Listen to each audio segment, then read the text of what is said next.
Welcome back to the Mirror W universe. Yes, we are facing Chavo, and he is challenging for our World Heavyweight Championship. Why? Who fucking cares? Ooh, Chavo. I think I made this joke already, like months ago, but it was like, ugh, Chavo. Chavo. I'm not liking the fact that there's matching trunk colors here. That is That such a pet peeve of mine, by the way. That is such a pet peeve. On the indie scene, I can respect it because money's tight and you don't have like colored gear. But in the fucking Fed or in yeah. AEW, that is totally unacceptable. Yeah. Like, I'm very, very adamant about home and away colors. Like if your dress is if whoever goes out first, you decide what color you're on, and then the person following you has to change. I'm sorry, that's the rule. Would make a fucking great sketch though. In Gorilla. Well, one of us is gonna have to change. Good story. How have they not done that already? Like somebody has had to make that joke before. Oh, Like, can't be just me. I don't know why, but the names Deuce and Domino have popped into my head. And the Bashams. That just because they were such distinct kind of, had such distinct gear, and you imagine the Bashams showing up and the Deuce and Domino happen to be in their gear, and you're like, wait a minute. You're wearing. I know, hold on. You're gonna have to change. If when Deuce and Domino imploded or something, and they have to oh no, the Sin Caras when they implode when there was two of them, Yeah. and one of them just suddenly just became the Dark Sin Cara because he wears dark reds and the fancy shit. One of them flips and the other one flops. One flips. The other one calls a match off because he broke a finger. Hey, he's no Pac. Jesus, that lives rent free in my head. That To be man fair, put Pac his finger. dislocates his fingers when he sneezes. Yeah, Like, well, he did it twice in one match in the National Basketball. I was there. And my God, yeah, I was it's there. there forever. And you, no thanks. That's what you get for chopping the world champion. Now, there you go. The funniest thing about that was I learned afterwards from talking to him, Matthew of Botchamania fame, because I went drinking with him the day after, that he flew over from Newcastle specifically to see Pac Walter, in that match, not realizing that I was going to be third on the show because a lot of those lads who were under contract had to fly back early. Yeah, Yes. his flight got delayed. And he wasn't aware that Tala was Southside. So he got a taxi all the way from Zora to Tala, an hour late, and he missed Devon Star, Dragonov Erie, and Pac Walter. That's just sad. On the plus side, And there's no drink being served, so no. furious. On the plus side, though, he did have a lovely few pints in a Penny Black afterwards. Then he went out to Whelan's and got absolutely shit-faced and had his first wow burger, to which he said the morning after, "I am still full from that burger. How is the Irish able to eat all this meat in one go?" I was like, I can tell you right now, we're just used to it. That's the benefits of colonial oppression, my friend. That's You learned that's this- you the learned advantage this of having from- nice fucking beef. Well, actually, Like some countries, we could mention that put fucking horse in their lasagna. is that should the cow be the national animal of Ireland? Because my God, they produce. I think economically, you'd probably say the cow is the kind of the corn is one of the pillars of the economy. But then again, if we in the year of our Lord 2024, if we say, do you know what, we're really reliant on cows, like people will think we're a third world country. So, so our Taoiseach is going like, oh, when we mean cows, we of course mean colossal overseeing viewfind superconductors. Yes, we love our data centers here in Ireland. It's true. We just call them cows out of convenience because they milk our resources and they're very beefy on their tax. I don't know. Looks like you graduated from Bovine University. That would be an interesting one to actually see what do you prefer, data or dairy? Beef. Go out the streets and ask that question, Brian. If you wanted to be like a free-thinking contrarian, you go, data or dairy? What would you rather? Data or dairy? Bitcoin or beef?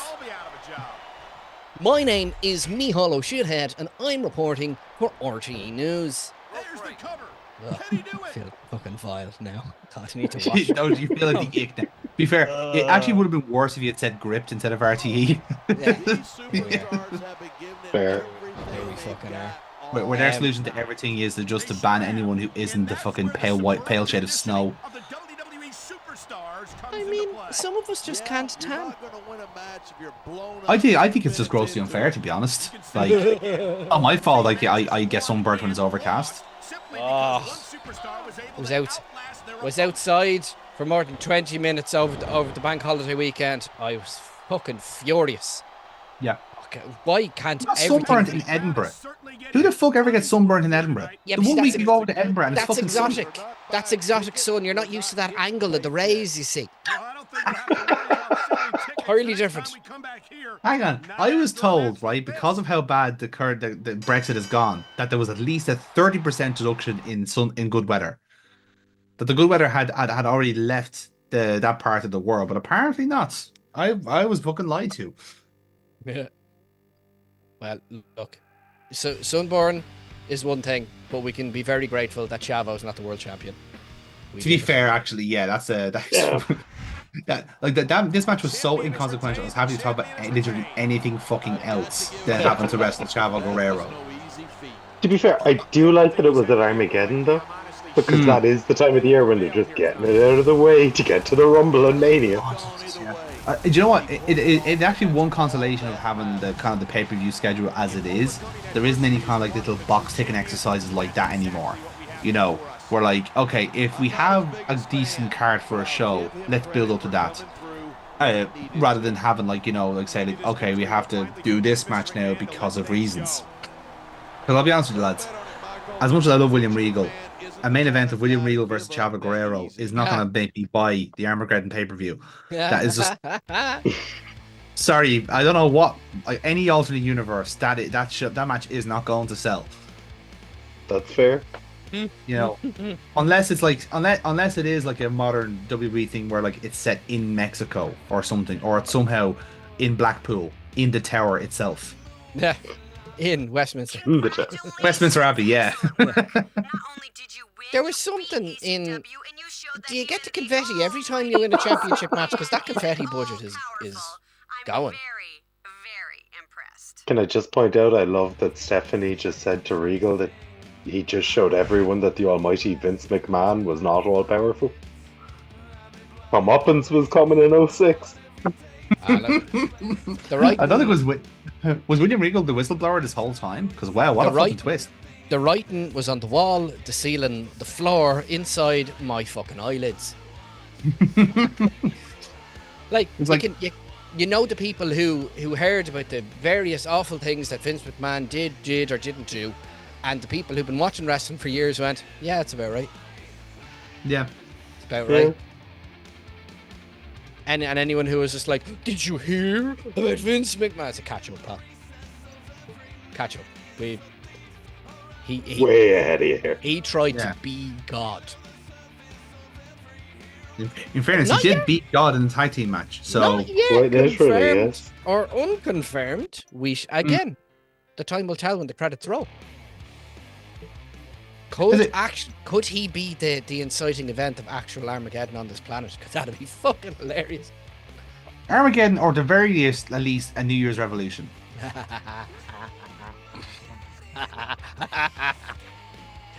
From have we both watched Wolverine, Deadpool, Wolverine?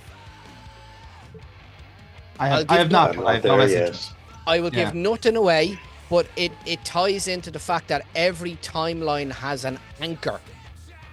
Vince McMahon may well be the anchor for this reality. That's a terrifying concept. I suppose, like, if you do look at it that way, it is very strange that how many professional wrestlers are in positions of power.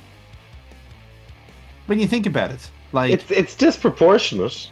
It is disproportionate. Like, Like professional NFL players, I can believe that. Like they have a bit of a following. Like like the likes of like fucking um, Not doing like this like shit.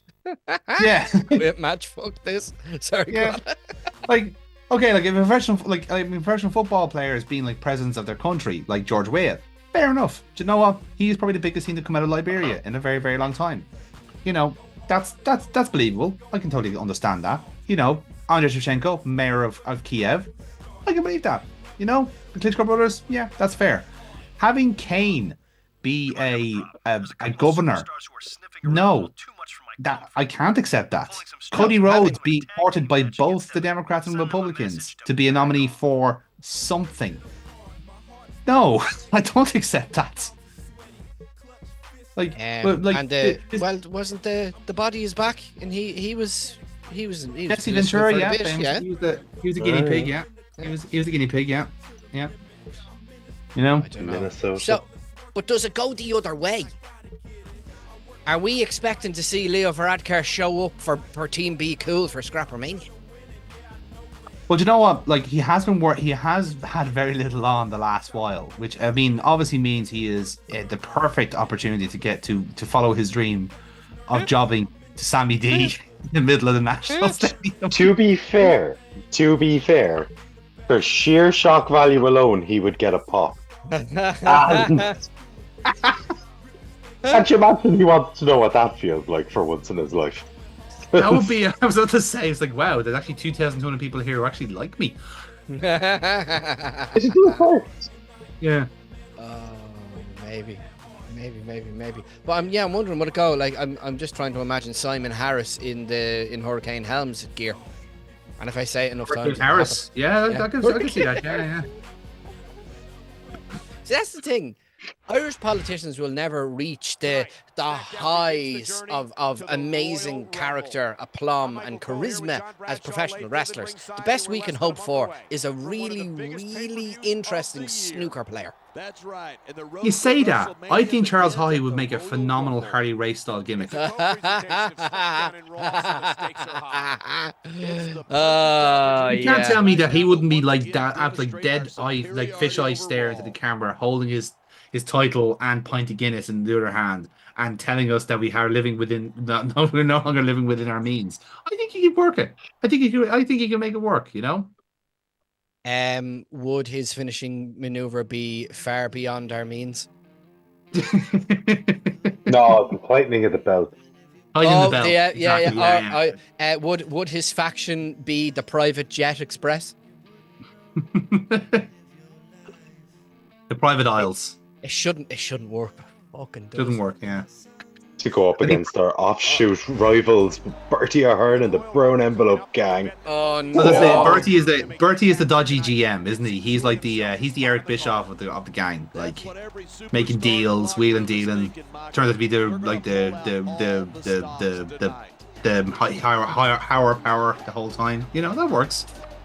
I just have an idea of an event, and people are in the ring, and the lights go out, and they come back on, and there's two lads standing in the ring, and they take off their masks.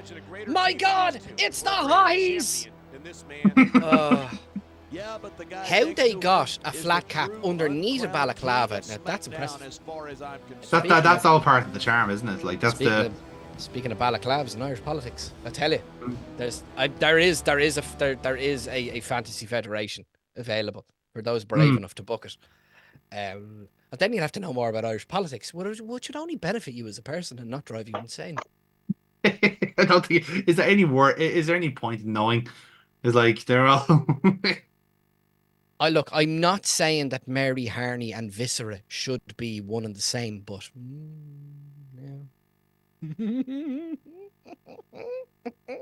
There's a world out there.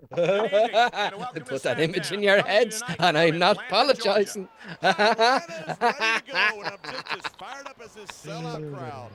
Without meaning it, the computers have generated the greatest faction of all time, King Booker's Court. I do like that you're really trying to push like this Rule 34 thing on the internet to its almost extreme limits.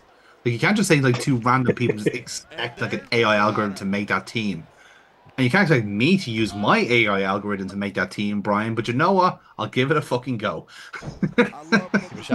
See what happens. Yeah. Yeah, type that in there. See what you get out of chat. I think it'd be the one thing that Chat GBT goes, fuck off. I will not book an Irish political wrestling organization. I mean, it's predetermined as it is, lads. Come on.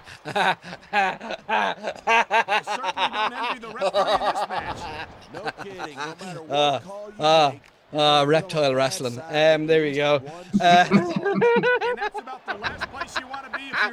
But extra Okay, if you were gonna do an Irish political wrestling promotion, you could never ever book him in a match, but at least once a show you'd have to have Jerry Adams doing a run in a balaclava. Jerry Adams would have like the same effect as like Austin, like, you know, turning his back on the alliance when Sinn Féin finally take their seats in Westminster. That'd be the same type of pop. Like, it's like, my God, they're here! The invaders! Hailing from Stormont. Oh, you know how like Finley's thing. My name is Finley, and I love to fight. My name is Jerry Adams, and I was never in the IRA. My name's Jerry Adams, and Sinn Féin's a legitimate political party. I feel like he'd be the Irish Muhammad Hassan though, where like we spend like a year booking him, where he's on the up and up, and he's like, I was never associated with that. You're a racist for thinking that, and then we just send out the lads in the balaclavas anyway. Yeah. And someone's knee gets done in, I suppose. I like the only for the fact that I like the idea of him then subverting the fact that he isn't, and then he has this alternative character shows up called the Luchador.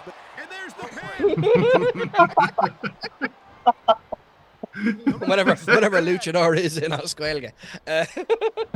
Luchadoriact. He just seems It's like to a be cross the same between height. Luchador and geography. It's the same difference, really. Oh, yeah. No, we're something terrible has happened. Now, hang on now, right? So, if we're following the whole kind of Jerry Adams is the Irish Muhammad Hassan weird fucking sentence that I just said there, who powerbombs him off the stage, never to be seen again? Mary Lou. Oh, well, no, who's the the swear? Well, dead man? Do we have a particularly terrible health minister? We have a lot, actually, as it turns out. We have options for our Undertaker, so... Yeah. I mean, given that he went right as Enda Kenny came into power, I'd give it to Enda. Enda would be a good one, actually. Yeah. Meanwhile, Martin, given that it's meant to be the Undertaker, it's a fucking someone who's been around for far too long in the system. Was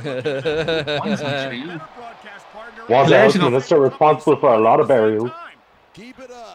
You're not going to believe this, but I did just financial burials, yeah. Yeah, exactly. Yeah. The financial dead man. Financial dead man, yeah, exactly, yeah. His finisher isn't the last ride; it's the last envelope. Yeah, there you go.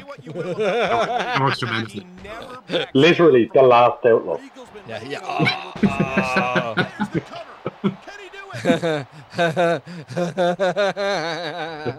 He's not the phenom of Dead Valley. He's the phenom of Ballier. I have an analogous for the NWO, and they could be called the landlords. Yeah, there you go. They're all fucking in it. And it's weirdly a faction that has gone on that's just really bloated, and it's many of them, and they're gonna split over now into. Yeah. Please, can we make the Greens the BWO or the Job Squad? The GWO, surely. Exactly. Yeah, there you go. That works. Incidentally, I did just indulge Google Translate there. Apparently, Irish for luchador is just luchador. Luchador. Yes. Yeah, just DO for the IR. So, fantastic. I'm trademarking that shit. That's fucking spot on. Fucking easy money. That is some usable fucking territory right there. Yeah. There's On Luchador. Really? I mean, I think you get state funding on that alone. If you have more than 3 fathers in it, you get paid. In fairness, right? Like the actual, considering like the Irish for a wrestler is just Corey, as in Corai fada. How has no one on this land used that as a surname for like as a work name? That's fucking money there, isn't it? Absolutely. Yeah. Well, I'm still sold on this on Luchador becoming a character because you can just do all the promos Oscuelga. And no one was and get fucking heat. Effective like El Generico. It'd be You'll great. We could do Los Conquistadors. We could do the same way. They're just in the green jumpsuits and they're speaking like fucking like Connacht Irish, which is, as we all know, the worst version of Irish. No one understands what they're saying. Like, it's perfect. That's more for the fact that they're from Connacht rather than the fact that they're speaking Irish. Well, obviously, yeah, that goes without saying. But like I'm sorry, anyone who's ever done a fucking oral exam in Ireland and they have to use the West, they always have to use the fucking West, and no one understands what they're saying. Yeah, no, I found the Nordy one harder to. Yeah. As a dialect, the Ulster is a nightmare. Although it could have been the fact that I was laughing so much. Looks like someone's moving up in the world. That could have a lot to do with it as well, to be fair. Yeah. It's like, oh, here comes the Nordy beat. Beep. It's Adam dumb. Because this is upsetting so many more people than it is. There's a Nordy speaking Irish. One of my core memories from school was when the mocks were happening. And again, for anyone outside of Ireland, the mocks is like basically like a state-sponsored like frightener for kids. It is basically like it is intended to be shit and awful and terrible to basically scare you into studying. Essentially, that's the whole point, right? That's the whole point of the mocks is the dry run, and they make it ostensibly difficult to basically to basically hold your career hostage. Your future is on hold until you get your shit together. That's essentially what the mocks are. So it is kind of nice though that they do give us a slightly harder version of the exam we're going to take a couple of months before we take it. It's a very Irish way of doing things, isn't it? It's like, see, it's not going to be that bad now on the real thing. But so if you can do that, you can do anything. Isn't that right? TDT potato. Anyway, you're working in a data center for the rest of your life. So, but one of my core memories was like there's about all of us of like about 90 odd lads, right? All boys school, obviously, because that was the style of the time. And so we have the Irish like Errol is on. And we're listening to it, and there's like 6 questions on the sheet, and you have to answer all 6 of them, obviously. And the thing is, obviously, has to be Connacht Irish, as fucking tradition states in the mocks. It's always them. They're using their weird fucking verbs and flipping the sentences around for the crack. These cunts. So naturally, they're doing this. They have this little blurb and this thing, and it lasts for, I swear to God, about 20 seconds. Usually in an hour, it's about half a minute or a minute, or, you know, enough that's an actual conversation. These fuckers blitz through the whole thing. 20 seconds, beep, beep. And someone in the back just goes, what the fuck was that? And fully summarizes everything to do with the fucking mocks in a nutshell. Like, love it. That chap is now fully the Ron Simmons of Irish state examinations. Yeah. Just have him anywhere. Now, I want to find out where this man is. I want to pay him to just step in front of every TV fucking reporter in the land, and they go, RTE News, Dublin. What the fuck was that? I have to try and remember who that was now. I think I know who it was, but I can't remember off the top of my head. So, yeah. To be fair, that is somebody who should run for office, because that is someone who is saying what we're all thinking. That's exactly. He's one of the people. Failing that, a really, really good short run but amazingly produced 5-part podcast series. Just enough, you know, that like just right before the sponsors came in, and you're like, this you can make a career out of this. No, that's I love that. So fun. What the fuck? Yeah. It as true to anything in life. You need that. What was so telling about that was that, like, well, again, we had, like, there was people minding the class, like actual members of staff having to listen to this thing as well. There were no objections from him. Like, he wasn't, like, expelled from the group or anything like that. He was like, he continued on because the staff were going, yeah, that's bullshit. Like, that's nonsense. That is, like, I teach this shit, and that stuff is incomprehensible.